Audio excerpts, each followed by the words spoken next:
All right, welcome back. We are here at Guy Fieri's, just across the walkway from Chase Field. It is Wolf and Luke. We are about an hour and 20-ish minutes away from first pitch, and we are pleased to be joined by Jody Jackson, who is doing research as we speak.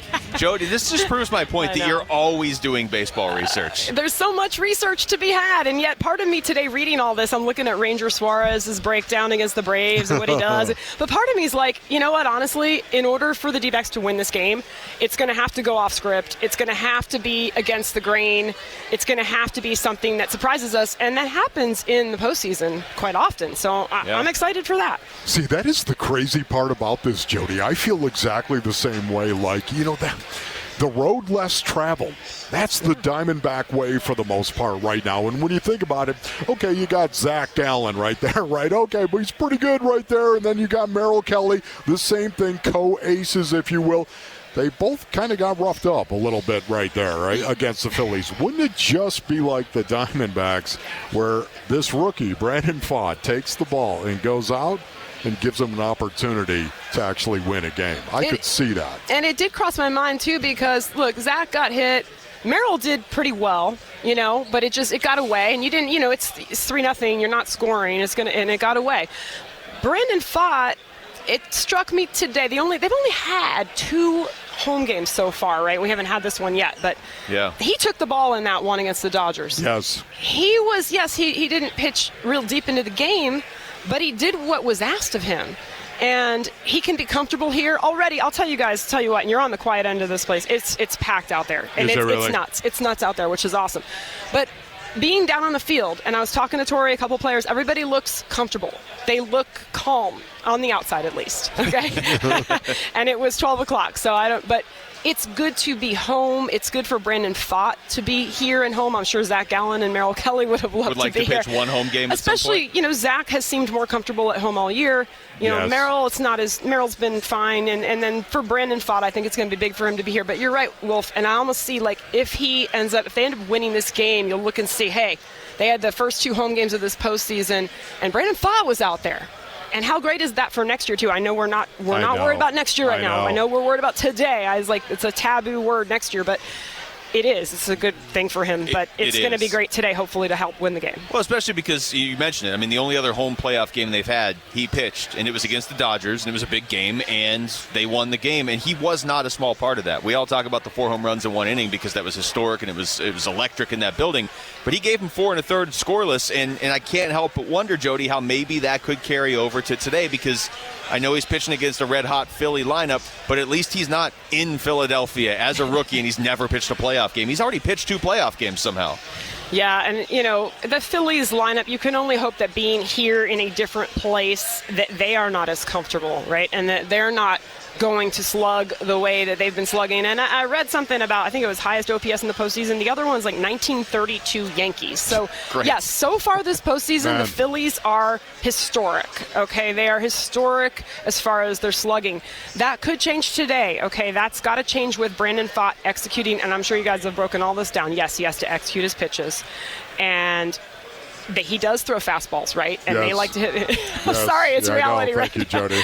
Ranger Suarez, on the other hand, he's a ground ball guy, and again, I said it has to go off script because on paper, Suarez, he's been really good in the postseason for them. He's not one of their household names, but he's been good. And then he is a ground ball guy. He's going to throw. Now, you got the right-handers. I'm going to lay this out there. These right-handed batters have got to show up today, and they've got to win the game for them. Jody, I feel the same way. And they're lined up for that, right? Alec Thomas, we love him in center. It's going to be Corbin today. You switch Alec out. You move Gabriel Moreno to the 3-hole. Yes. And you have Walker and Pham. There's been a lot of pressure on Walker and Pham, and they haven't delivered in the first 2 games. I hope that having Corbin, Cattell, and Gabby there will help lessen some of that today. No, I'm totally with you on that one right there. You know, you stop and think about this. We've been talking all show about getting a lead early. How important do you think that is? I mean, it would be huge. It means everything. We see it in the numbers. The other day, every day the numbers change, obviously, and I didn't catch up on Astros Rangers yesterday, but it was something like 18-7 when you score first, and that might have been a couple days ago now. But yeah, and in baseball, that is reality. And these bullpens are pretty good.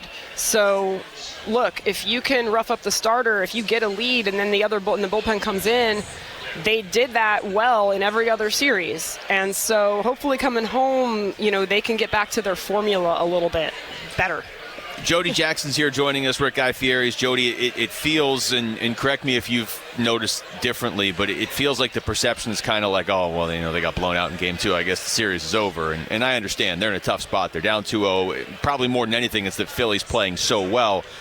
But I almost feel like it's kind of been lost in the shuffle. If they win this game today, they're right back in the series, and that's not us trying to convince ourselves they are. They'd be right back in the series, and then you'd be a game away from Zach Gallen and Merrill Kelly pitching again. Now, I know Gallen just really struggled, and Kelly's final numbers weren't, ideal, but you're right back in the series with one win today. And yeah, absolutely. And that's why today is such an important day for them, because you look at the Rangers exerting their, dominance over the Astros in the first 2 games, but then the Astros come back and they won pretty handily yesterday. And now you're thinking, and now everyone's like, and I understand it's because the Astros won the World Series. They're always in the World Series, but no, you're right. And so everyone's, oh, danger, Rangers. So now I've seen things this morning like Rangers have to win tonight, and they're up in the series. So I understand the Diamondbacks are not the Astros, where it's almost like, okay, if they strike, now they're going to be in control. So no one necessarily is going to think that, but they have to win it to get back in it. And you're right, it's just that 10-0, it was only one game. Again, we always say that in baseball, 1-0, 10-0, it still counts as a loss. So they have to shake that off. I think that they will. I feel like they're in a good place. Again, seeing them out there today, taking BP and all that, I feel like maybe they can capture some of the magic that they had in some key games this past season here at Chase Field. So, Jody, we've been talking about this as well all show long, but if you had to pick one guy from the Diamondbacks lineup, you just think is ready to, here we go, have a big day. I know it's a total guess, I understand that, but it's an educated guess. Who would that be? I can tell you, I went with a guy who doesn't have a hit yet. That was my pick. So I went with Tommy Pham. Tommy Pham. And I don't think he's going to have one. 4 hits, but I think he's going to have a very big hit. I like that. But I'm gonna go Gabby. Did you go Gabby? I went Gabby. Well, to be fair, Wolf has changed his answer every hour, so he's done half the lineup. Or how about somebody sneaky like But I said Rivera? Gabby first. Yes, he did say Gabby first. Okay. Yes, I and then did he said say Cattell, and then he said Corbin. And then I know, and I'm sure we're on video. See, it's not past 1 o'clock. I'll change my mind after the 1 you o'clock. can always okay? you can do that. But yeah, let's see. We've time. got how about somebody sneaky like I shouldn't say sneaky. Any of these guys. We've seen Perdomo. Do good things. You've got Longoria, you've got Gurriel, Longoria, Rivera, Perdomo at the bottom. I mean, these guys. Look, I don't want them to feel pressure, but they've got to contribute. Well, at this point, They've everybody's going to. Speaking of that, stop and think about it, man. You take Gabby Moreno and you stick him in the 3-hole. Okay, I like it. He's 23. The kid is 23 years old. That tells me that everyone else, of course, even Torrey, looks at him and goes, man, there's a little something different about this cat, right? Yeah. Oh, absolutely. And I think he's risen to every occasion, and he and Corbin in particular, they have shown nothing to me all year long that says, I'm just young, I'm just going to sit back. Unbelievable. Maybe I'm not the guy. Maybe no. I mean, these guys want to win. And Cattell's the other one. I mean, Cattell, I remember in June, he said, I'm sick of losing. We want to win. We're going to make the playoffs. I need to win. He's shown that. He's the only guy with 3 hits, I believe. Yeah. He's 3 for 8, I think, in this series, and I would love to see Cattell continue to do what he's doing. Well, Gabriel Moreno, too, just doesn't seem to get rattled by anything. And he's already been hit in the head with a bat in these playoffs, and he just kept going. Yeah. He already had a home run called back, and he had a home run on the next pitch. So, yeah, I like having him towards the top of the lineup today. Jody, this is awesome. It's a lot of fun. Hopefully this keeps going. We keep having you on. I agree. Thanks, guys. Jody. Thanks a lot. That's Jody Jackson joining us.